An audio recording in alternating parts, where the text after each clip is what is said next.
السلام علیکم، کیسے ہیں بیٹا آپ لوگ؟ ٹھیک ہیں؟ امید کرتا ہوں آپ لوگ ٹھیک ہوں گے، خیریت سے ہوں گے۔ میں محمد سعد مصطفیٰ جی۔ آج کا ہمارا ٹاپک ہے چیپٹر 4 اسلامیات میں، اس کا لاسٹ ٹاپک ہے حسد، ٹھیک ہے؟ تو آج ہم یہ شروع کریں گے اور اسے کمپلیٹ بھی کریں گے۔ آپ نے ساتھ ساتھ رہنا ہے، کچھ چیزیں ہم نے ہائی لائٹ کرنی ہوتی ہیں، کچھ چیزیں ہم نے نوٹ کرنی ہوتی ہیں، نکات جو ہمارے بنیں گے، ٹھیک ہے جی۔ پیج نمبر 57، بری عادات سے اجتناب، یہ ٹاپک تھا، تو اس میں جو ایڈ ہوا ایک اور ٹاپک حسد جی۔ حسد سے مراد وہ کیفیت ہے جس میں ایک انسان کسی دوسرے انسان کے پاس اللہ تعالیٰ کی عطا کی ہوئی نعمت پر خوش نہیں ہوتا، بلکہ یہ خیال کرتا ہے کہ کاش اس کے پاس یہ نعمت نہ ہوتی، یا کاش دوسرے سے یہ نعمت چھین لی جائے۔ یعنی حسد میں یہ جیلسی، یہ کہ بندہ سوچتا ہے کہ جو کسی کے پاس ہو وہ نہ ہو، وہ چھین لیا جائے اور میرے پاس آ جائے۔ لیکن کوئی شخص یہ سوچتا ہے کہ جو نعمت دوسرے کسی کے پاس، شخص کے پاس ہے، کاش میرے پاس بھی ہوتی، تو اس کو رشک کرنا کہلاتا ہے۔ دونوں لفظ ہائلائٹ کریں، رشک اور حسد۔ تو یہاں ہم ایک چیز ایڈ کریں گے، حسد اور رشک کا مفہوم، ٹھیک ہے؟ مفہوم بھی آئے گا اور ایک اور سوال بھی بنتا ہے، حسد اور رشک میں فرق، ٹھیک ہے؟ تو وہ ڈیفینیشن دونوں کی کریں گے تو فرق خود بخود واضح ہو جائے گا۔ آگے قرآن مجید میں حسد کو پسند نہیں کیا گیا، حسد لفظ ہائلائٹ کرنے، جبکہ لیکن رشک کی اجازت دی گئی، رشک لفظ ہائلائٹ کرنے کہ رشک کی اجازت ہے۔ حسد کرنے والوں کو حاسد کہتے ہیں، حاسد لفظ ہائلائٹ کرنے۔ ارشاد باری تعالیٰ ہے وَمِن شَرِّ حَاسِدٍ اِذَا حَسَد، اور حسد کرنے والے کے شر سے جب وہ حسد کرنے لگے، یعنی اللہ تعالیٰ سے جب ہم نے دعا اور پناہ مانگا۔ سب سے پہلے ابلیس نے حضرت آدم علیہ السلام سے حسد کیا، ابلیس لفظ ہائلائٹ کرنا ہے، اور اللہ تعالیٰ کے حکم کے باوجود حضرت آدم علیہ السلام کو سجدہ نہیں کیا، سجدہ لفظ ہائلائٹ کرنا ہے۔ جو شخص اپنے کسی مسلمان بھائی کے علم و فن، دولت و ثروت یا منصب سے حسد کرتا ہے، وہ ابلیس کے پیروکاروں میں شمار ہوتے، ابلیس کے پیروکار لفظ ہائلائٹ کرنا ہے۔ نبی کریم خاتم النبیین صلی اللہ علیہ وسلم نے ارشاد فرمایا، حسد سے بچو، حسد نیکیوں کو اس طرح کھا جاتا ہے جس طرح آگ لکڑی کو کھا جاتی ہے۔ آگ لفظ، لکڑی لفظ ہائلائٹ کرنا ہے۔ رشک کرنا حرام نہیں ہے، حرام لفظ ہائلائٹ کرنا ہے، بلکہ اللہ تعالیٰ کی عطا کردہ نعمتوں اور کسی کی اچھی عادت اور عمل کو رشک کی نگاہ سے دیکھنا جائز ہے، جائز لفظ ہائلائٹ کرنا ہے۔ نبی کریم خاتم النبیین صلی اللہ علیہ وسلم نے رشک کے جائز ہونے کے حوالے سے ارشاد فرمایا۔ ایک سوال ہم یہاں پہ بناتے ہیں، حدیث کے مطابق رشک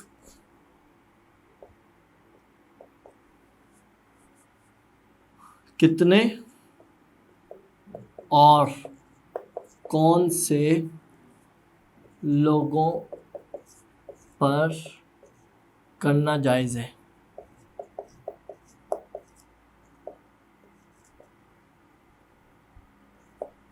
یعنی کن لوگوں پر رشک کیا جا سکتا ہے؟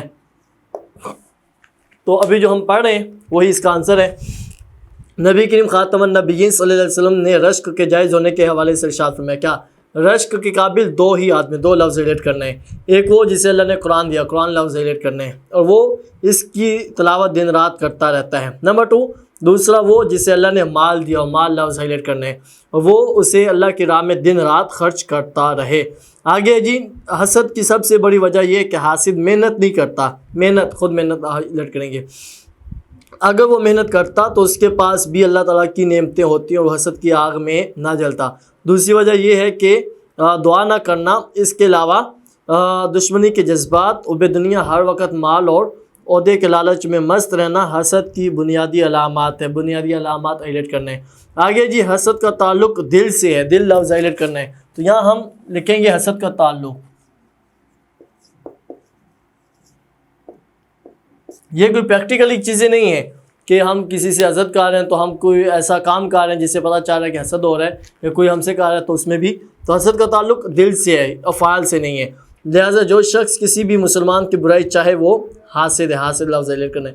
حاسد اپنا سب سے بڑا نقصان یہ کر رہا ہوتا ہے کہ وہ اللہ تعالیٰ کی عطا کردہ، اللہ تعالیٰ کی وہ نعمتیں جو اس نے انسان پر کی ان کو ناپسند کر کے اللہ تعالیٰ کی نافرمانی کا مرتکب ہو رہا ہوتا ہے، اور بعض اوقات انسان اس حد تک گر جاتا ہے کہ قتل و غارت پر بھی آ جاتا ہے، جس طرح قابیل نے حسد کرتے اپنے بھائی حابیل کو قتل کر دیا۔ قابیل اور حابیل دونوں لفظ ہائلائٹ کرنے ہیں۔ اب یہ یہاں تو لکھا ہوا ہے کہ ہم کیسے جانیں گے کہ قابیل اور حابیل میں قتل کس نے کیا، مقتول کون تھا؟ تو یہ تھوڑا سا ایزی میں کر دیتا ہوں آپ کو۔ قابیل بریکٹ میں کر دیتا ہوں سمجھانے کے لیے، قاتل، کاف سے قابیل، کاف سے قاتل، اب ایزی ہے۔ قتل کس نے کیا تھا؟ قابیل نے، اور دوسرا بھائی اس کا نام کیا تھا؟ حابیل، ٹھیک ہے؟ تو یہ یاد رہے گا، قابیل اور حابیل دو بھائی، قابیل کاف سے اور قاتل بھی وہی ہے، ایزی ہے یاد کرنا اب ہمارے لیے۔ جی اور کیا ہوا جی؟ حابیل کو قتل کر دیا۔ انسان جب اس طرح کی گھٹیا حرکت کرتا ہے تو دنیا و آخرت میں ناکام ہو جاتا ہے، معاشرے کو مثبت کی بجائے منفی جذبات اور عوامل کی طرف دھکیل دیتا ہے، جو اپنی تخلیق کا مقصد بھی کھو بیٹھتا ہے اور مایوسی کی دلدل میں دھنستا چلا جاتا ہے، جیسے کہ یہود مدینہ محض حسد کی وجہ سے رسول اللہ خاتم النبیین صلی اللہ علیہ وسلم پر ایمان لانے سے محروم رہے۔ حسد لفظ ہائلائٹ کریں، یہود مدینہ نے حسد ہی کی وجہ سے، حالانکہ ساری نشانیاں معجزات انہوں نے دیکھے۔ ہمیں بھی چاہیے کہ ہم اپنا محاسبہ کریں، محاسبہ لفظ ہائلائٹ کریں۔ محاسبہ کا مطلب احتساب کرنا، جائزہ لینا، اپنے آپ کو ڈیلی خود جج کرنا، اپنے آپ کو پہچاننا، دیکھنا، ٹھیک ہے؟ خصوصاً جب رات کو سونے کے لیے بستر پر جائیں تو پورے دن کا تجزیہ کریں کہ میں نے دل میں کسی شخص کے بارے میں حسد تو نہیں رکھا۔ اگر خود کو اس طرح کے جذبات کا مرتکب پائیں تو اللہ تعالیٰ کی بارگاہ میں توبہ و استغفار کے، توبہ استغفار لفظ ہائلائٹ کرنا ہے، اور جس پر اللہ تعالیٰ کے فضل و کرم کو دیکھیں اس کے لیے خیر و برکت کی دعا کریں۔ آخر میں ہے جی نبی کریم خاتم النبیین صلی اللہ علیہ وسلم ہر رات کو سونے سے پہلے حسد لفظ ہائلائٹ کرنے، اللہ تعالیٰ کی پناہ مانگ کر سوتے تھے۔ آپ خاتم النبیین صلی اللہ علیہ وسلم معوذتین کا مطلب کیا ہے جی؟ بریکٹ میں لکھا ہوا ہے، وہ دو صورتیں جو قل اعوذ سے شروع ہوتی ہیں، تو وہ بریکٹ میں لکھا ہوا ہے، الفلق اور الناس، ٹھیک ہے؟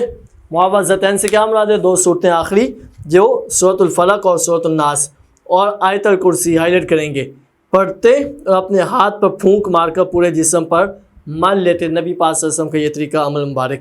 آخر میں جی حاصل کلام، ہمیں چاہیے کہ ہم قرآن و سنت کی تعلیمات پر عمل کرتے ہوئے حسد سے بچیں تاکہ دنیا و آخرت میں کامیاب ہو سکیں۔ جس پر اللہ تعالیٰ کے فضل و کرم کو دیکھیں اس کے لیے خیر و برکت کی دعا کریں، خیر و برکت لفظ ہائلائٹ کرنے تاکہ ہم دنیا و آخرت میں کامیاب ہو سکیں، ٹھیک ہے؟ کلیئر ہے؟ یہ ہم نے اچھے سے انڈرسٹینڈ کرنا ہے۔ سب سے پہلے جی حسد اور رشک کا مفہوم، یعنی دونوں کا جو تعریف بنے گی دونوں کی۔ حسد کا تعلق کس چیز سے ہوتا ہے؟ دل سے ہوتا ہے، نہ کہ افعال سے۔ قابیل اور حابیل دو بھائی ہیں، قتل کس نے کیا؟ قابیل نے، قابیل کاف سے قاتل۔ آگے جی معوذتین، سورۃ فلق، سورۃ ناس۔ ایک سوال ہم نے بنایا، حدیث کے مطابق رشک کتنے اور کون سے لوگوں پر کرنا جائز ہے؟ وہ دو لوگ ہیں، ایک جسے اللہ نے قرآن پاک دیا، یعنی جسے قرآن کا علم دیا اور وہ قرآن پاک دن رات پڑھتا ہے۔ دوسرا یہ ہے کہ وہ بندہ جسے اللہ تعالیٰ نے مال دیا اور دن رات وہ اللہ تعالیٰ کی راہ میں خرچ کرتا ہے، ٹھیک ہے؟ کلیئر ہے؟ اسے آپ نے اچھے سے انڈرسٹینڈ کرنا ہے، اور پھر ہم اسے اگلے لیکچر میں انشاءاللہ اس کی ایکسرسائز کریں گے، ٹھیک ہے بیٹا؟ اوکے، اللہ حافظ۔